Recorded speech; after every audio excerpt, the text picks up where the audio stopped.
بسم اللہ الرحمن الرحیم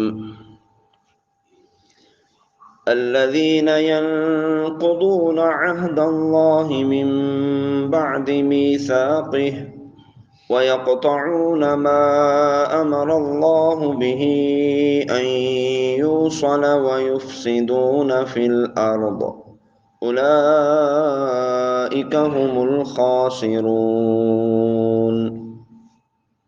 وہ لوگ جو اللہ کے وعدے کو پختہ ہونے کے بعد توڑ ڈالتے ہیں اور اس چیز کو کاٹتے ہیں جس کے جوڑنے کا اللہ نے حکم دیا اور زمین میں فساد پھیلاتے ہیں، تو یہی لوگ نقصان اٹھانے والے ہیں۔ اس سے مراد وہ عہد ہے جو اللہ تعالیٰ نے گزشتہ آسمانی کتابوں میں حضور پر نور صلی اللہ تعالیٰ علیہ وسلم پر ایمان لانے کے متعلق عہد لیا تھا۔ ایک قول یہ ہے کہ عہد تین ہے۔ پہلا عہد وہ جو اللہ تعالیٰ نے تمام اولاد آدم سے لیا کہ اس کی ربوبیت کا اقرار کریں۔ اس کا بیان سورہ اعراف کی آیت نمبر 172 میں موجود ہے۔ دوسرا عہد انبیاء کرام کے ساتھ خاص تھا کہ وہ رسالت کی تبلیغ فرمائیں اور دین قائم کریں، اور اس کا بیان سورۃ احزاب کی آیت نمبر 7 کے اندر موجود ہے۔ تیسرا عہد علماء کے ساتھ خاص ہے کہ علماء حق کو بیان کریں، حق کو نہ چھپائیں۔ اس کا بیان سورہ آل عمران کی آیت نمبر 187 کے اندر موجود ہے۔ آگے فرمایا ما امر اللہ بھی، جس چیز کا اللہ نے حکم دیا، یعنی جن چیزوں کو ملانے کا اللہ نے حکم دیا وہ یہ ہیں: رشتہ داروں سے تعلق کو جوڑنا،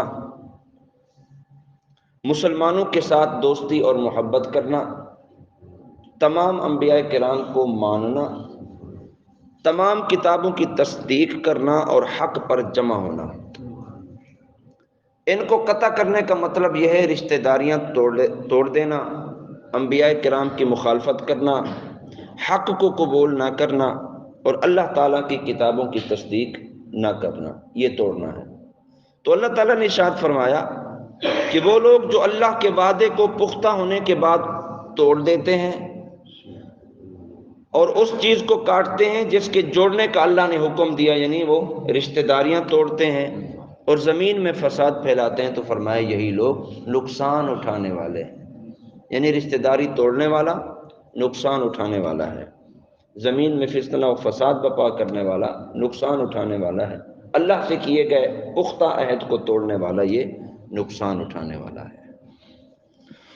کیف تکفرون باللہ وکنتم امواتا فاحیاکم ثم یمیتکم ثم یحییکم ثم الیہ ترجعون۔ تم کیسے اللہ کے منکر ہو سکتے ہو حالانکہ تم مردہ تھے تو اس نے تمہیں پیدا کیا، پھر وہ تمہیں موت دے گا، پھر تمہیں زندگی دے گا اور پھر اسی کی طرف تمہیں لوٹایا جائے گا۔ توحید و رسالت کے دلائل بیان کیے اور کفر و ایمان کی جزا اور سزا کو بیان کیا۔ یہ بیان کرنے کے بعد اللہ تعالیٰ نے اپنی خاص اور عام نعمتوں کا ذکر کیا اور اپنی عجیب نشانیوں کا ذکر کیا۔ کفر کی خرابی اور برائی کو کافروں کے دلوں میں بٹھانے کے لیے انہیں خطاب کیا کہ تم کس طرح خدا کے منکر ہو سکتے ہو، تم اپنی پیدائش پر تو غور کرو کہ تمہاری پیدائش پر اللہ تعالیٰ کی کیسی کیسی نشانیاں اور قدرت شامل حال ہیں۔ ایمان لانے کا وہ تقاضا کرتی ہیں نشانیاں، کیونکہ تم بدن میں روح ڈالے جانے سے پہلے بے جان تھے اور مردہ تھے۔ تمہارے بدن میں روح کس نے ڈالی ہے؟ جس رب نے تمہارے بدن میں روح ڈالی ہے اس رب کی ذات کا یہ تقاضا ہے کہ تم ایمان لے آؤ۔ پھر تم روح ڈال دی گئی اور کمزور اور ناتواں جسم تھا، بچپنے کی عمر سے پھر جوانی کی عمر کی طرف آئے، تو یہ طاقت کس نے دی؟ یہ ہمت کس نے دی؟ جس رب نے یہ طاقت دی اور ہمت دی، تقاضا ہے اس بات کا کہ تم اس رب پر ایمان لے آؤ۔ پھر تم پر موت طاری ہوگی، مرنے کے بعد پھر ایک زندگی گزرے گی، تمہیں دوبارہ اٹھایا جائے گا، اور پھر تم سب نے رب کے حضور لوٹ کر جانا ہے۔ تو بتائیں یہ زندگی میں تبدیلیاں کون لا رہا ہے؟ جو رب یہ زندگی میں تبدیلی لا رہا ہے، تقاضا یہ ہے کہ اسی رب پر ایمان لے آؤ۔ پھر تم حساب و کتاب اور جزا کے لیے اسی کی طرف لوٹائے جاؤ گے۔ تو اپنے اس حال کو جان کر بھی تمہارا کفر کرنا بڑی عجیب بات ہے۔ تو اس آیت میں غور کریں تو ہم مسلمانوں کے لیے بھی بڑی نصیحت ہے، بڑی عبرت کی باتیں ہیں کہ ہم بھی کچھ نہیں تھے، اللہ تعالیٰ نے ہمیں زندگی عطا فرمائی، پھر کمزور جسم، کمزور طبیعت، کمزور اعضاء سے لے کر طاقتور جسموں کی طرف اللہ تعالیٰ نے منتقل کیا، قد آور جسم بنائے، طاقت دی، ہمت دی، شعور دیا، عزت دی، اللہ نے دیکھنے، سننے، بولنے کی قوت عطا فرمائی، پکڑنے، چھونے اور چلنے کی طاقت عطا فرمائی ہے۔ اللہ نے زندگی عطا فرمائی، زندگی گزارنے کے لوازمات اور نعمتوں سے نوازا، تو اس کی عطاؤں سے فائدہ اٹھا کر اس کی یاد سے غافل ہونا یہ ناشکری ہے، اور غفلت میں رہنا یہ اللہ کی نعمتوں کی ناقدری ہے۔ غفلت کی زندگی گزارنا یہ کسی طریقے سے بھی اللہ کے شایع نشان نہیں ہو سکتا ہے۔ جتنی اللہ کی نعمتیں ہیں اللہ تعالیٰ کا شکر ادا کرنا چاہیے، اور ان نعمتوں کے استعمال پر اور ان نعمتوں کے موجود ہونے پر رب العالمین کا ذکر کرتے رہنا چاہیے، اس کی یاد سے غافل نہیں ہونا چاہیے۔ هو الذي خلق لكم ما في الأرض جميعا ثم استوى إلى السماء فسواهن 7 سماوات وهو بكل شيء عليم۔ وہی ہے جس نے جو کچھ زمین میں ہے سب تمہارے لیے بنایا، پھر اس نے آسمان کے بنانے کا قصد فرمایا تو ٹھیک 7 آسمان بنائے، اور وہ ہر شے کا خوب علم رکھتا ہے۔ تمام انسانوں کو فرمایا گیا کہ زمین میں جو کچھ، یعنی دریا ہیں، پہاڑ ہیں، کانے ہیں، زمین میں کھیتیاں ہیں، سمندر ہیں، یہ سب کے سب اللہ تعالیٰ نے تمہارے دینی اور دنیاوی فائدے کے لیے بنائے ہیں۔ دینی فائدہ تو یہ ہے کہ زمین کے عجائبات دیکھ کر تمہیں اللہ تعالیٰ کی قدرت اور حکمت کی پہچان نصیب ہو، اس کی معرفت نصیب ہو۔ اور دنیاوی فائدہ یہ ہے کہ دنیا کی چیزوں کو کھاؤ، پیو، اپنے کاموں میں انہیں استعمال کرو، جب تک اللہ کی طرف سے کوئی ممانعت نہیں تم وہ چیزیں کھا بھی سکتے ہو اور استعمال بھی کر سکتے ہو۔ تو ان نعمتوں کے باوجود تم کس طرح اللہ تعالیٰ کا انکار کر سکتے ہو کہ اللہ تعالیٰ نے تمہارے فائدے کے لیے پوری زمین بنا دی، زمین میں خزانے رکھ دیے، آسمان بنا دیے، سب تمہارے فائدے کے لیے ہیں۔ جو کچھ چاہو اس میں سے کھاؤ، جس چیز کا اللہ نے منع نہ کیا ہو،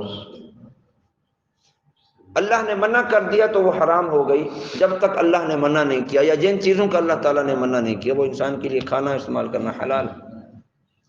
تو اس آیت سے معلوم ہوا کہ جس چیز سے اللہ نے منع نہ فرمایا وہ ہمارے لیے مباح اور حلال ہے۔ حرام وہ ہے کہ جس کو قرآن پاک نے حرام کہا ہو۔ یا تو بعض اوقات لوگ کہتے ہیں یہ بھی حرام ہے، یہ بھی حرام ہے، یہ بھی کیوں حرام ہے بھائی؟ جب اللہ نے حرام نہیں کیا تو دلیل لاؤ، اللہ نے قرآن میں فرمایا ہو کہ یہ چیز حرام ہے، یا نبی علیہ الصلوۃ والسلام کی کوئی حدیث حضور نے فرمایا ہو یہ حرام ہو، تو ہم اسے حرام کہیں نا۔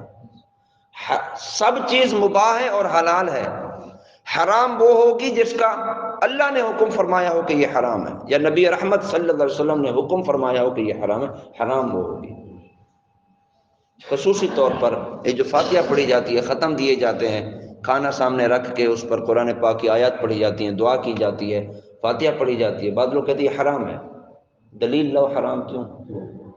جس چیز کو اللہ نے حرام نہیں کیا تم کون ہوتے ہو اس کو حرام کرنے والے؟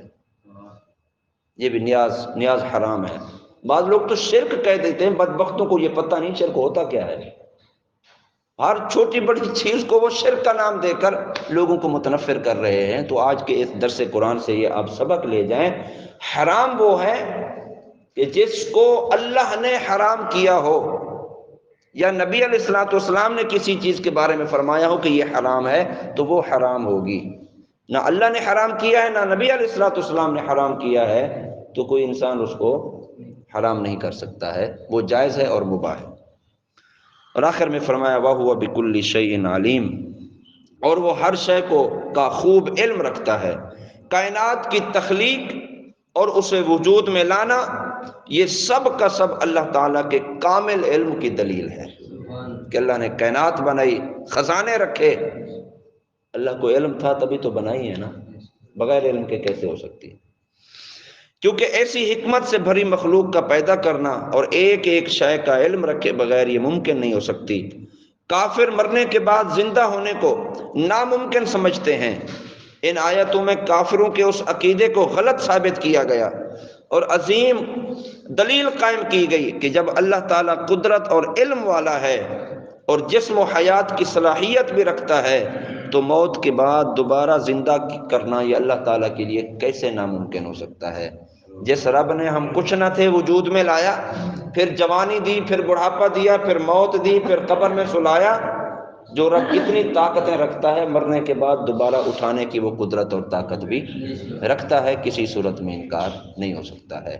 اس پر مسلمان کا ایمان ہے اور یہی ہمارا عقیدہ ہے کہ مرنے کے بعد جی اٹھنا یہ حق ہے، مرنے کے بعد قبروں سے اٹھائے جائیں گے، حساب و کتاب بھی ہوگا۔ اسی عقیدے پر اللہ تعالیٰ ہمیں سلامتی اور اسی عقیدے پر اللہ تعالیٰ ہمیں موت عطا فرمائے۔ وما علینا الا البلاغ۔